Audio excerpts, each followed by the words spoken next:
wa anga na wasemesha kwa jina la Bwana wa majeshi ya kwamba Bwana amekamata mtu na ndiye anayeamua maisha ya watu katika jina la Yesu.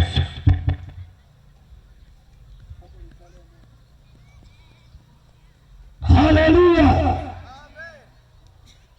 Na mtukuza Bwana amenipa neema ya kusimama mbele zako.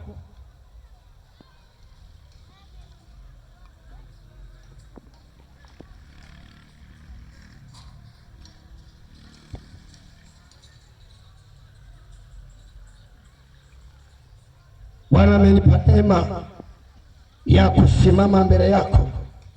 Na mimi nataka kusema nawe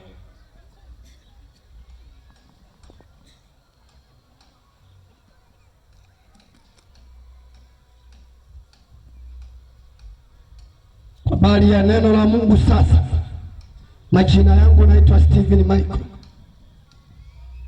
nimetokea Arusha, mwenyeji wa Shinyanga. Mtukuza Bwana amenipa neema hapa, na nikupe uhakika ya kwamba kabla mkutano huo hujaisha, yani siku ya leo, kabla mkutano hili halijatawanyika, Bwana atatenda mambo makubwa katika maisha yako katika jina la Yesu. Kama unaamini unaweza ukanipungia mkono. Kama unaamini pamoja nami unaweza ukanipungia mkono ya kwamba yako mambo ya ajabu Bwana ataenda kuyafanya katika maisha yako, ataenda kuyafanya katika ndoa yako, ataenda kuyafanya katika watoto wako, ataenda kuyafanya kwa bali ya hatima yako. Sema amen. Sema amen. Kwa hiyo tunamshukuru Mungu ametupa neema ya kufika katika mji wa Kandete, na ilikuwa ni mpango wa Mungu kamili ya kwamba liko jambo ambalo Bwana amekusudia katika maisha ya watu, na kama Bwana amekusudia, kama yeye aisivyo, atalitimiza katika jina la Yesu. Bwana atalitimiza katika jina la Yesu. Natamani kusema na wewe kwa habari moja. Somo linasema Yesu anayetangua mashauri ya waongo, au Yesu anayetangua mashauri ya wenye hila. Yesu anayetangua mashauri ya waongo, Yesu anayetangua mashauri ya wenye hila. Kitabu cha Ayubu ile sura ya 5 ule mstari wa 12 anasema Yesu yatangua mashauri ya wadanganyifu, na mikono yao isipate kuyatimiza makusudi yao. Kitabu cha Ayubu sura ya 5 ule mstari wa 12, Biblia inasema yeye huyatangua mashauri ya wadanganyifu, na mikono yao isipate kuyatimiza makusudi yao. Lakini pia kitabu cha Mathayo ile sura ya 27,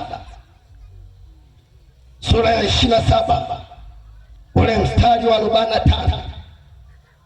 Kitabu cha Mathayo sura ya 27, taka tusome mahali hapa ule mstari wa 45. Mathayo 27 mstari wa 45. Biblia inasema basi tangu saa 6 palikuwa na giza juu ya nchi yote hata saa 9. Na kama saa 9 Yesu akapaza sauti yake kwa nguvu akisema, Eloi Eloi lama sabakitani, yani Mungu wangu mbona umeniacha? Bwana Yesu asifiwe sana. Biblia inasema katika kitabu cha Ayubu ya kwamba yuko Mungu anayatangua mashauri ya waongo, mashauri ya wenye hila. Mungu alipomuumba mwanadamu, alimuumba mwanadamu katika hali ya usafi. Mwanadamu alikuwa mtakatifu, wala hila haikuwepo ndani yake. Mungu akamuumba mwanadamu, Biblia inasema akamuumba kwa sura yake na akamuumba kwa mfano wake. Kwa hiyo hivyo ulivyo ni mfano wa Mungu, kwa sababu Mungu alikuumba ili umfuatilie. Mungu alikuumba ili uendane pamoja naye, umfanane yeye, utende kama yeye. Kwa hiyo mwanadamu alipoumbwa duniani, akawekwa duniani, alikuwa mtakatifu, ndani yake hakukuwa na udanganyifu. udanganyifu, ndani yake hakukuwa na uongo, ndani yake hakukuwa na hila. Mungu akamuumba mwanadamu. Ukisoma kitabu cha Mwanzo ile sura ya kwanza mstari wa 26 na kuendelea, Biblia inasema na tumfanye mtu kwa mfano wetu na kwa sura yetu, akatawale samaki wa baharini na ndege wa angani. Kwa hiyo mwanadamu alipoumbwa, ndani yake aliachiliwa utawala. Mungu akamuumba mwanadamu, ndani yake akaachia utawala ili vitawale vitu vyote ambavyo vipo juu ya nchi, vipo chini ya nchi, vipo baharini, vinavyoruka, vinavyotambaa. Mungu akampa mamlaka, Mungu akambariki, akamwambia kwamba zaeni mkaongezeke, mkaijaze nchi. Kwa hiyo baraka ya kuzaa, baraka ya kuongezeka iliachiliwa na Mungu mwenyewe. Mungu alipomuumba, Mungu akaachilia utawala ndani. Kwa hiyo utawala ndani ya mtu umeachiliwa na Mungu mwenyewe, ili aweze kujitawala mwenyewe, ili aweze kutawala mazingira, ili aweze kutawala vitu vinavyomzunguka. Vitu vyote unavyoviona viliwekwa chini ya mwanadamu. Mwanadamu kama mtawala, mwanadamu kama mwamshi, mwanadamu kama mmiliki, mwanadamu kama aliyebarikiwa. Mungu alipomuumba mwanadamu, mwanadamu alikuwa mtakatifu. Baada ya hapo jambo fulani likatokea. Biblia inasema ya kwamba mwanadamu alipokuwa akiishi katika bustani ya Edeni, maana Mungu alipomuumba mwanadamu akamweka mahali fulani ambapo alikuwa panaitwa bustani ya Edeni, na hapo Mungu alikuwa akishuka akizungumza na mwanadamu kila siku. Maana mahusiano ya mwanadamu na Mungu yalikuwa yameimarishwa kwa sababu mwanadamu alikuwa mtakatifu. Baada ya hapo mwanadamu kuwekwa katika bustani ya Edeni, Biblia inasema ya kwamba Shetani akamwendea mwanadamu, akamwambia mwanamke, akamuuliza eti Mungu amewaambia msile mti wa katikati. Maana mwanadamu alipoumbwa akawekwa katika bustani ya Edeni, akapewa kanuni au akapewa utaratibu wa kuishi hapa duniani au wa kuishi katika ile bustani. Ni kama hivi leo Bwana amekupa neema ya kuzaliwa. Umezaliwa ukiwa mwanamke, umezaliwa ukiwa mwanaume. Mungu amekuumba na amekupa neema ya kuwa hai mpaka hivi leo, naye ameachilia utaratibu ili uweze kuishi katika nchi ambayo upewayo na Bwana. Daudi anasema ya kwamba nitamfurahia Bwana katika nchi ya walio hai. Kwa hiyo Mungu amekupa nchi, Mungu amekupa baraka ya uzima, Mungu amekupa neema ya uhai, lakini unatakiwa kuishi kwa utaratibu. Mungu alipomuumba mwanadamu akampa utaratibu wa kuishi katika ile bustani ya Edeni, akamwambia usile mti au matunda ya mti ulio katikati ya bustani. Shetani akamwendea mwanamke, akamwambia mwanamke eti Mungu amewaambia msile matunda ya mti wa katikati, yani matunda ya mti ambao ulikuwa katikati ya bustani ya Edeni. Mwanamke akasema ndio. Aliposema ndio, Shetani kwa sababu ni baba wa uongo, naye ni baba wa hila, naye ni baba wa udanganyifu, Biblia inasema ya kwamba akamwambia eti ya kwamba Mungu aliwaambia msile matunda ya mti wa katikati, yani mti wa katikati ya bustani ya Edeni. Akasema ndio.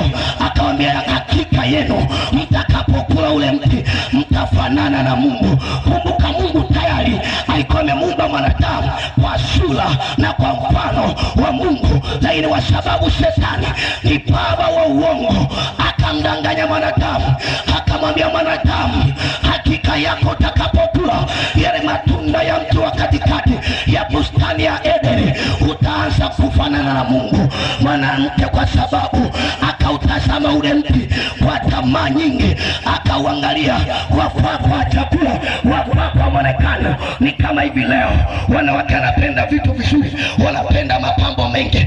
Biblia inasema ya kwamba mwanamke akachuma akala, akampelekea na Adamu akala, kwa sababu waliasi yale maagizo ya Bwana ambayo alikuwa amewapa.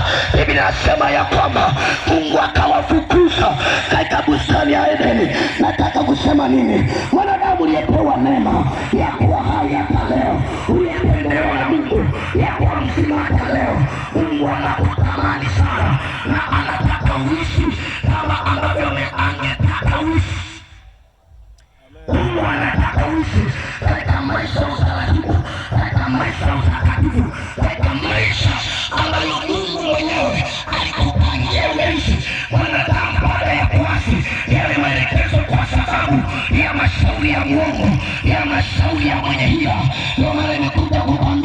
yuko Yesu ambaye amekuja kutangua mashauri ya wenye hila kwenye maisha yako. Yuko Yesu ambaye yeye anatangaza kuyatangua mashauri ya wenye hila.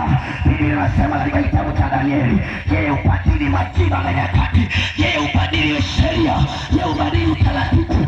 Ikiwa kuna sheria ambayo Shetani ameiachilia kwenye maisha yako, uwe na uhakika siku ya leo yuko Bwana ambaye atatangua mashauri ya waliopanga mabaya juu ya maisha yako, ya waliopanga ufe juu ya kwenye maisha yako, ya waliopanga wafe watoto wako.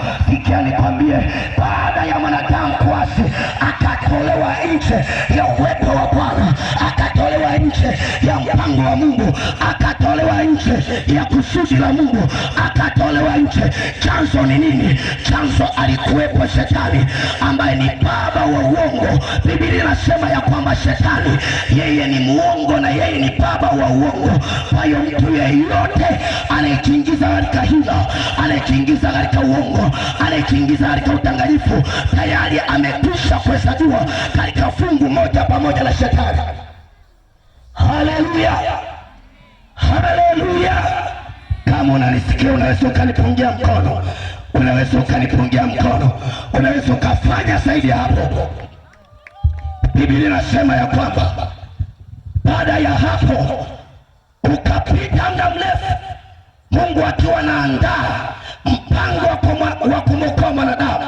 Kumbuka, mwanadamu wa kwanza alipoasi, laana ikaingia katika uzao wake. Dhambi yoyote ambayo mwanadamu anaifanya inaachilia mnyororo wa mateso katika kizazi chake. Dhambi yoyote ambayo mwanadamu anatenda inaachilia mnyororo wa dhambi, mnyororo wa mateso, mnyororo wa uovu ambao haukatiki kizazi na kizazi. Mwanadamu wa kwanza akasababisha laana ya magonjwa. Magonjwa ya kuwepo yakawepo, mauti ya ikuwepo ikawepo, matatizo ya kuwepo yakawepo, kwa sababu alimkataa Mungu, kwa sababu alimuasi Bwana, kwa sababu alifuata mashauri ya mdanganyifu, alifuata mashauri ya mwenye hila. Haleluya. Biblia inasema baada ya muda mrefu kupita, Mungu akamwinua Yesu Kristo akaja duniani. Ninasema katika utimilifu wa nyakati, Mungu alimfunua Kristo ili azitangue au asivunje kazi ya ibilisi. Manake yako mashauri ambayo Shetani amekwisha kuyapanga katika maisha ya watu ili wafe katika maisha ya dhambi. Yako mashauri ya wachawi waliopanga kwenye maisha yako, yako mashauri ya wenye hila waliopanga kwenye maisha yako. Lakini habari njema ni kuwa Yesu amenituma nikwambia ya kwamba yeye anaweza kutangua mashauri ya wenye hila. Mwenye hila ni nani? Ninapotamka mwenye hila, ninazungumza habari za adui, mtu mmoja anaitwa Shetani. Ninapozungumza habari za wenye hila, ninazungumza watu ambao wamechunganisha katika mnyororo wa Shetani. Ninapoongelea mwenye hila, ninaongelea habari za waganga na wachawi ambao wanatesa maisha ya watu. Ninapoongelea habari za wenye hila, ninazungumza habari ya dhambi inaotesa maisha yako. Pengine adui amekutenda kwa hila kwenye maisha yako, amekutenda kwa hila kwa habari ya afya yako, amekutenda kwa hila kwa habari ya ndoa yako, amekutenda kwa hila kwa habari ya biashara yako. Yuko Yesu ambaye yeye anatangaza siku ya leo ya kwamba weza kuvunja mashauri ya wenye hila, mashauri ya wenye hila, mashauri ya wenye hila. Yesu ameshinda. Biblia inasema Yesu alipokuja duniani, Biblia inasema ya kwamba akazaliwa, akakua, inasema akaongezeka nguvu rohoni, akaongezeka katika hekima, akaongezeka katika maarifa, na baada ya hapo akaanza kuhubiri Injili akisema ya kwamba tubuni wanadamu, kwa maana ufalme wa Mungu umekaribia.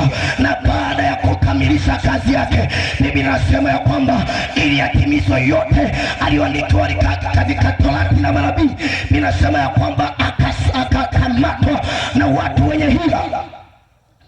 Walipomkamata wale makuhani, wale mafarisayo, wale waandishi, kwa sababu walikuwa wametunga hila ili wamuue, walipomkamata wakamsurubisha.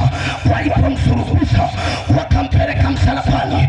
Walipompeleka msalabani, Biblia inasema ya kwamba alipofika msalabani, ilipofika muda wa saa sita mchana mpaka saa 9 alasiri, inasema kukawa na giza kuu. Wakati wa Yesu alikuwa msalabani, kukawa na giza kuu usoni pa nchi, dunia yote. Ninasema kwamba giza likatanda dunia nzima kuanzia saa 6. Hili ni tukio la kukumbukwa katika historia ya kwamba ilitokea siku moja kuanzia saa 6 hadi saa 9. Ni tukio la kukumbuka ya kwamba jua ilikuwa ni mchana, ghafla kukawa usiku. Kwa nini? Kwa sababu kulikuwa na jambo Bwana alikuwa akilitenda. Ninasema ya kwamba wakati ilipofika saa 6 mpaka saa 9 kukawa na giza usoni pa nchi. Ilipofika saa 9 Yesu akapaza sauti yake akasema, Eloi Eloi lama sabakthani, yani Mungu wangu mbona umeniacha? Ni kipindi kigumu ambacho alikuwa amezibeba dhambi za wanadamu, alikuwa amebeba dhambi za wanadamu. Ninasema katika kitabu cha Isaya ile sura ya 53 ya kwamba hakika amechukua masikitiko yetu, hakika amejitwika huzuni zetu, na kwa kupigwa kwake sisi tumepona. Maanake kwa kupigwa kwake, maanake kwa kusulubishwa kwake Yesu wewe umepona. Kwa kusulubishwa kwake mashauri yote ya watu ambao wamepanga mabaya yako, mashauri yote ya shetani aliyopanga kwenye maisha yako, watu wengi wamefungwa na adui, wanatumikishwa katika utumwa wa dhambi. Shetani amewatenda kwa hila, shetani amewatenda kwa hila, adui amewatenda kwa hila. Wanatumikishwa kwenye uovu, wanatumikishwa kwenye ulevi, wanatumikishwa kwenye uzinzi. Shetani amewatenda kwa hila, wanatumikishwa kwenye dhambi bila wao kujua. Nataka nikwambie ya kwamba hata kama shetani amekutenda kwa hila, kwa habari ya ndoa yako, kwa habari ya uchumi wako, kwa habari ya hatima yako, kwa habari ya kesho yako, haijalishi amekutenda kwa hila, sikia nikwambie, yuko Yesu ambaye anatangaza leo kuyatangua mashauri ya wenye hila. Yuko Yesu ambaye anatangaza leo kutangua mashauri yote ya watu wabaya.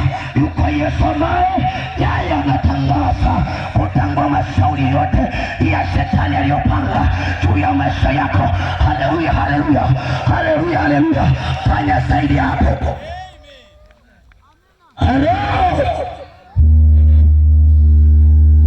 Biblia inasema Yesu baada ya hapo, kisoma kitabu cha Yohana, Biblia inasema ya kwamba alipohakikisha, alipoona yote yametimizwa kama ilivyoandikwa katika Torati na manabii, Biblia inasema ya kwamba na baada ya hapo alipokwisha kuipokea siki, inasema ya kwamba akainama akasema ya kwamba imekwisha.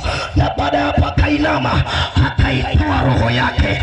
Sikia nikwambia, iko siri hapa, iko siri ya msalaba hapa, iko siri ya msalaba hapa. Yesu alipokuwa msalabani alikuwa akishughulika na mashauri ya wenye hila, alikuwa akishughulika na makosa yako, alikuwa akishughulika na dhambi zako, alikuwa akizibeba. Inasema amefanyika dhambi kwa ajili yao, kwa ajili ya wenye dhambi ili awafanya wenye haki. Kwa hiyo alikuwa akichukua dhambi zako, mateso yako, mauti yako, kuonewa kwako ili wewe usionewe. Ndio maana nabii sana tabia anasema hakika ameyachukua masikitiko yetu, hakika ameyachukua magonjwa yetu, hakika amezichukua dhambi zetu, hakika amechukua adhabu zetu. Ndipo sasa Paulo anasema katika kitabu cha Warumi sura ya 8 ule mstari wa kwanza, anasema wala hapana hukumu ya adhabu juu ya wote walio katika Kristo Yesu, maana sheria ya roho wa uzima imeweka huru mbali na sheria ya dhambi na mauti. Bwana amekuweka huru. Nabii anasema ikiwa Bwana akikuweka huru, unakuwa huru kweli kweli. Maana hakuna kukufunga, maana hakuna kukuonea, maana hakuna kukutesa. Yesu alipohakikisha ya kwamba yote yametimizwa, akaitoa roho yake kwa ajili yako. Maana alikufa kwa ajili ya maisha yako, maana alikufa kwa ajili ya dhambi zako, maana alikufa kwa ajili ya mateso yako, maana alikufa kwa ajili ya magonjwa yako, maana alikufa umaskini wako. Alikufa kwa ajili ya wewe usionewe. Shetani anaweza amekutenda kwa hila kwa siku nyingi. Shetani amekutenda kwa hila kwa miaka mingi. Shetani amekutenda kwa hila kwa siku nyingi. Leo nimekuja kutangaza kwa kufa kwake Yesu Kristo na kwa kufufuka kwake Yesu Kristo. Amefufuka ili uwe hai, amefufuka ili atangue yote, amefufuka ili abadilishe utaratibu, amefufuka ili abadilishe sheria.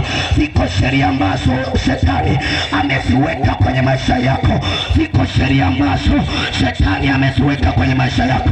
Pengine ni magonjwa, kila mwaka ni kugua. Pengine ni mateso, kila ukikamata hela changamoto haziishi. Pengine ni dhambi, unateswa na dhambi, umejitahidi umeshindwa. Yuko Yesu Kristo, ukimkabidhi maisha yako, yeye anageuza maisha, yeye anageuza maisha yako, yeye anageuza kesho yako, yeye anageuza hatima yako. Haleluya, haleluya, haleluya.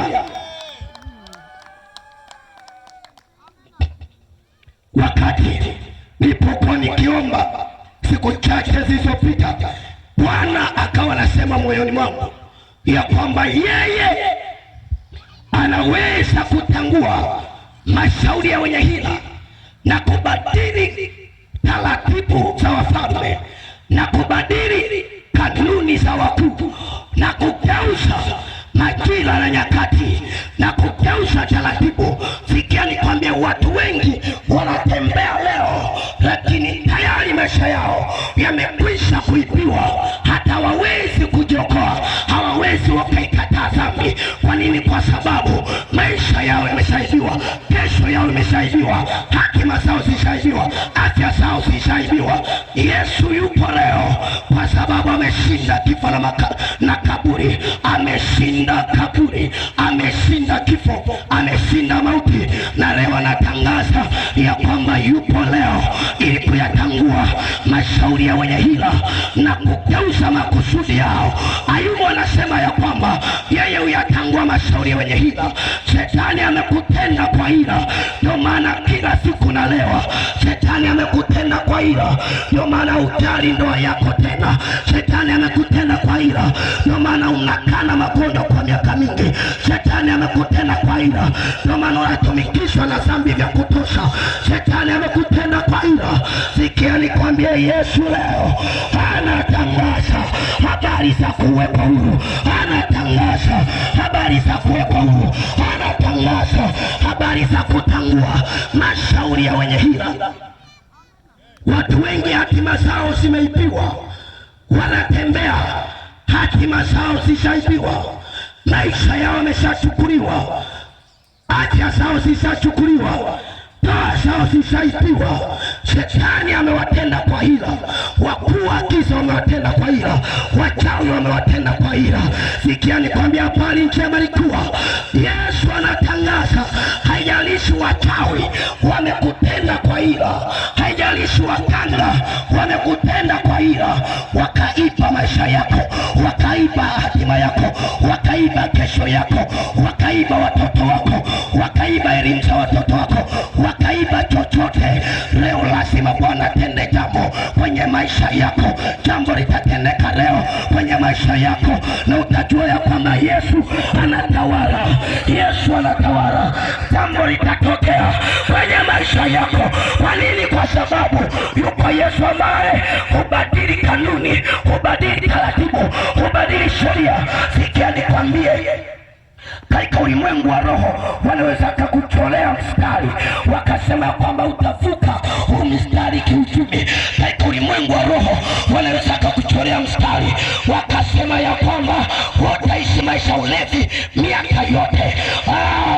Shetani anaweza kaweka taratibu katika ulimwengu wa roho, kanuni zinaweza zikawekwa, sheria inaweza ikawekwa, wakasema ya kwamba utakuwa mgonjwa miaka yote, utakufa kwa ukimwi, utakufa kwa ugonjwa fulani. Sikia nikwambie, Yesu leo anatangaza kuyapangua na kubadili sheria za wenye sheria, kubadili taratibu za wenye taratibu, kubadili kanuni za wenye kanuni. Biblia inasema ya kwamba Yesu alipokufa pale msalabani, wakamweka katika kaburi. Walikuwa wamechonga mwamba, maana yake jiwe lilikuwa limechongwa, wakamwingiza pale na wakaweka jiwe, wakaweka na muhuri, wakasema ya kwamba huyu hatatoka, huyu hatafufuka, huyu hawezi kuwakomboa na damu. Biblia inasema ya kwamba ghafla kukatokea ile siku ya tatu, ghafla malaika wa Bwana kutoka mbinguni akashuka, kukawa na tetemeko chini ya nchi, katika ardhi kukawa na tetemeko. Ninasema ya kwamba kaliviringisha lile jiwe lilokuwa limekaa katika ule mdomo wa kaburi, na Biblia inasema ya kwamba Yesu akafufuka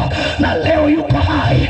Walipanga mabaya kwa habari ya maisha yako, wamepanga mabaya kwa habari ya watoto wako, wamepanga mabaya kwa habari ya kesho yako, wamepanga mabaya hao wachawi, huyo shetani. Sikia nikwambie, Yesu anabadili sheria, Yesu anabadili taratibu, Yesu anabadili mashauri, Yesu anatangua mashauri. Kitabu cha Isaya sura ya 7 inasema ule mstari wa 7, na ile kitabu cha Isaya sura ya 8 kuanzia 10 mpaka 12 inasema ya kwamba neno hili halitakuwa, jambo hili halitakuwa. Na inasema katika kile kitabu cha Isaya sura ya 8 kuanzia 10 pale, Biblia inasema kwamba fanyeni shauri enyi mataifa, nanyi mtavunjwa vipande vipande. Semeni neno wala halitakuwa, fanyeni shauri pamoja wala litasimama. Wote waliopanga mabaya kwa habari ya maisha yako, mabaya yatasimama madamu utamrudia Yesu, madamu utamwelekezea Bwana uso wako, madamu utajishika, utashikamana na Bwana, madamu utayatoa maisha yako kwa Yesu. Yeye atabadili taratibu, yeye atabadili sheria, yeye atabadili mabaya yaliyopangwa juu yako, yaliyopangwa juu ya watoto wako. Jambo hilo walilosema, jambo hilo lilotabiri, wametabiri utazaa, wametabiri utapata mtoto, wametabiri utaishi maisha maskini, wamesema utaishi maisha ya ulevi, wamesema mabaya. Yesu yupo leo, ukimwamini leo na kumgeukia yeye leo, mambo yatabadilika, mambo yatageuka, mambo yatabadilika, mambo yaliyoshindikana yatawezekana. Mwambie rafiki yako, mambo yaliyoshindikana yatawezekana. Na wakati unasimama unasogea hapa, kuna jambo Bwana anataka atende kwenye maisha yako. Wakati huu simama, umshike rafiki yako mkono.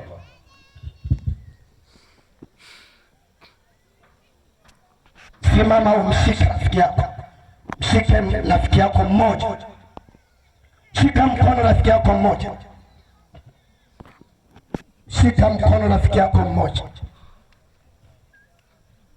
shika mkono rafiki yako mmoja, sogea naye hapa mbele.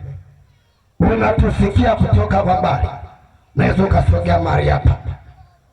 Yesu ameshinda kifo na kaburi. Yesu ameshinda dhambi. Leo anatangaza msamaha. Haijalishi shetani amekutenda kwa ila, anakutumikisha kwenye dhambi, anakutumikisha kwenye uchawi, anakutumikisha kwenye ulevi. Shetani amewatenda wengi kwa ila, amewafunga kwenye matatizo. Sogea karibia hapa. Amewafunga kwenye utanga. Watu wametendwa kwa ila. Sasa kuyatangua mashauri ya waliopanga mabaya juu yako, wamepanga mauti juu yako, wamepanga usizae, wamepanga usiolewe, wamepanga usioe, wamekufunga kwa ila. Yesu anatangaza kuyatangua mashauri yao, kuyatangua mashauri yao. Sogea tena, kuyatangua mashauri yao.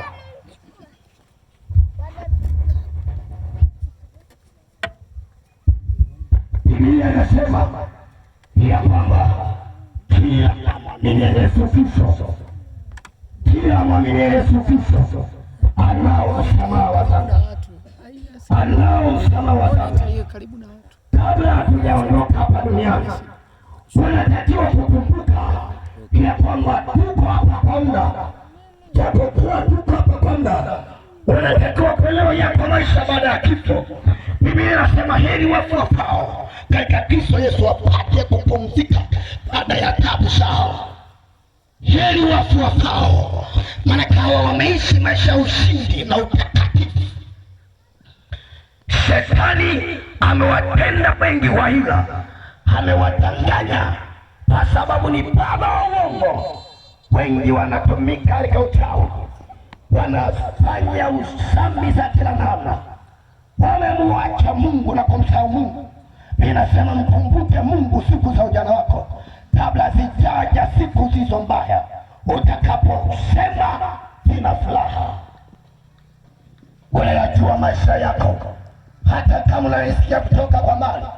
Ninakualika ukaribia mali hapa. Bwana anataka kutenda jambo kwenye maisha yako. Jambo la kwanza, anataka kusamehe dhambi zako. Jambo la pili, anataka kugeuza mashauri ya wenye hila kwenye maisha yako. Yesu anatangaza msamaha bure.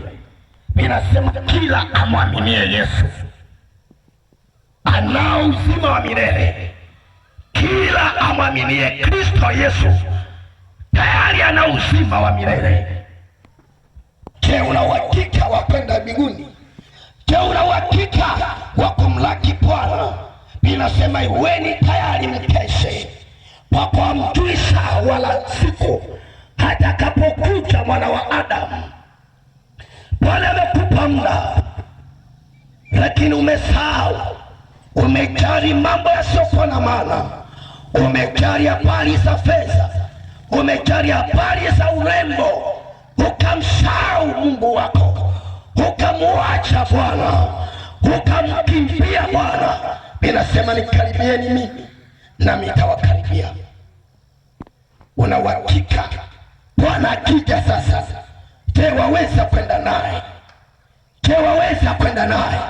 Kama hauna uhakika, ni bora ukatubu, bora ukatengeneza, ukamgeukia Bwana aliyekupa pumzi leo, ukamgeukia Bwana, kwa sababu hujui dakika moja yatakayotokea.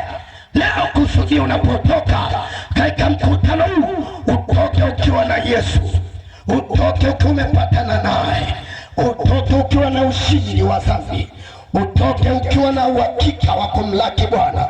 Lakini Bwana atakupa leo. Bwana atatangua mashauri yao waliopanga mauti juu ya maisha yako. Wamepanga umzike kila mwezi, wamepanga mzike kila mwaka, wamepanga mimba zako ziporomoke, wamepanga waliku mimba, wamepanga watoto wako wafe. Waliopanga mabaya, wamepanga mabaya, wamekutenda kwa hila. Nimesema wachawi wanaweza kukutenda kwa hila, waganga wanaweza kukutenda kwa hila, shetani anaweza kukutenda kwa hila. Lakini leo yuko Yesu kuvunja kila hila kwenye maisha yako, kuvunja hila za wenye hila, kuvunja sheria za wenye sheria. Binasema mimi Mungu ninabadili sheria na taratibu, ninabadili nyakati. Bwana Yesu asifiwe sana. Haleluya. Hebu fumba macho yako, afu nyosha mikono yako. Bado unatafakari mambo haya. Kabla sijasema na mtu ambaye anatamani kutengeneza na kumpa Yesu maisha yake. Maisha yako ni ya kwako mwenyewe, na siku moja utasimama mbele za kiti cha enzi cha Bwana na kutoa hesabu ya matendo yako. Afya ulionayo ni zawadi tu, miaka uliopewa ni zawadi tu. Wengi walikuwepo wakaondoka kwa sababu muda wao uliisha. Bwana amekupa muda wa kuishi duniani. Patana naye, patana naye, patana naye, patana naye, patana naye leo, kusudia kutokuondoka katika mkutano huu kabla hujamwamini Yesu Kristo kwa Bwana na Mwokozi wa maisha yako. Baba, nakushukuru kwa ajili ya mkutano huu, katika jina la Yesu. Uokoe na uponye na ufungue. Malaika wa Bwana nakaribisha mahali hapa. naruhusu utendaji kazi wa nguvu za Mungu, na naruhusu utendaji kazi wa moto wa Mungu, naruhusu utendaji kazi wa malaika wa Bwana, naruhusu utendaji kazi wa moto katika jina la Yesu Kristo. Amen. Shusha mikono yako, fumba macho yako. Mahali ulipo hauna uhakika kwa habari ya maisha yako ya kiroho, hauna uhakika wa usalama wa maisha yako ya kiroho, lakini pia kuna mtu hajampokea Yesu kwa Bwana na Mwokozi wa maisha yake. Hebu mahali ulipo nyosha mkono, natamani niombe pamoja na wewe. Watu wawili ambaye hauna uhakika Yesu akirudi leo kama utaenda naye, lakini haujaokoka, haujamkiri Bwana kwa Mwokozi wa maisha yako. Nyosha mkono.